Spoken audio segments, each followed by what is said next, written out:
We first talked to these local assault victims months ago before the knockout game was a loaded national buzz freeze.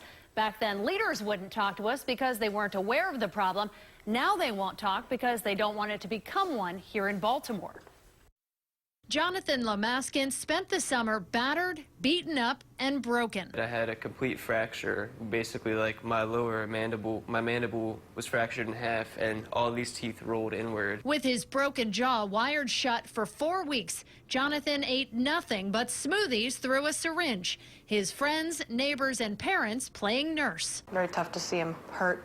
Very tough to see such a peaceful person, just be attacked for no reason. An attack is exactly how Jonathan ended up in such bad shape. It happened in July on the streets of Little Italy, and it was caught on video, capturing a moment John can barely remember. I just recall the one, strike and then being Amadeus, so it was all like a flash to me. One punch was all it took to send him to the ground, although in a daze, John did get up and run.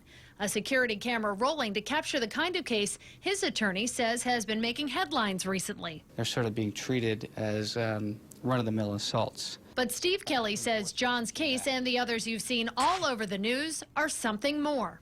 They are disturbing and even deadly attacks. He believes they're part of what some have called a trend of violence. Unbelievable videos show what's been labeled the knockout game, where groups of young people target someone trying to knock them out with one punch. It's hard to say whether a few cases constitute a pattern, but I do think that the cases suggest a deeper issue that needs to be dealt with. Dealt with here in Baltimore, too, where Kelly says the issue is more than urban legend. He represents John and 2 other people who've been attacked the same way. Victims who've moved ahead with criminal cases after being targeted by groups, viciously beaten on the street, but not robbed of any money. You won't see their cases splashed all over the news because the videos haven't gone viral. But that doesn't mean they're any less real. I never know who I'm going to wake up to. He's a different person every day. This woman who asked not to be identified says her boyfriend was attacked downtown in the middle of the day near the Baltimore Parking Authority last year. He was approached by a group and beaten. They turned around, hit him from behind. Immediately, he was unconscious. And now dealing with a traumatic brain injury, constant paranoia, and fear that keep him out of work, as 2 of the men involved in his beating await trial. Dominic Wardrick and Terrence Green are both charged with attempted murder in an attack the victim's loved ones say is nothing remotely close to a game. I would just like to know why they did this, why they picked him, or why they pick anybody. Some, like Steve Kelly, believe the victims are potentially chosen by race. I think there's just a reluctance to want to focus on it because it's such a difficult and sticky problem. And a sensitive one that has local leaders shying away from even discussing it. The Baltimore branch of the NAACP wouldn't even entertain an interview.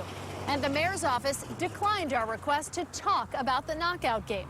Leaders elsewhere, though, are acknowledging it. There's no excuse for this kind of behavior. It will not be tolerated here in the city. Philadelphia's Mayor Michael Nutter and activist Al Sharpton among them. No matter who it is and where it is, we must denounce. For their part, Jonathan Lamaskin and his family want to discuss it, to open up a dialogue. If you have people in your community that lose their value for life, it's a slippery slope at that point. But John doesn't want to see the city he loves slide.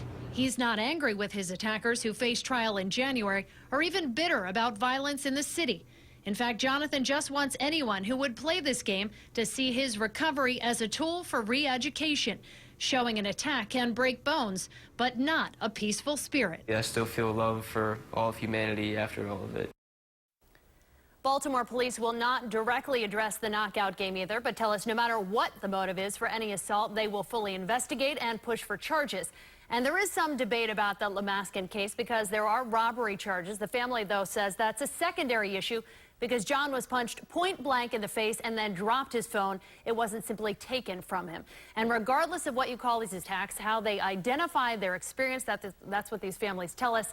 And they want a conversation about the basic causes of a culture of violence that does exist in Baltimore and how they can be part of the solution. Well, the video is so hard to look at, How come nobody wants to talk about it? It's just very sensitive, which we can see on social media even today, just discussing this story. It divides people right away. People don't want to be labeled as being part of this. The name alone knockout game puts people away from the topic. They don't want to discuss it because it's sensitive. It divides them. The base cause, though, is there are assaults happening. They want to discuss it. They want to come up with a solution. All right, we put it out there. Hopefully somebody will answer that call. Hi, Josie. Thank you.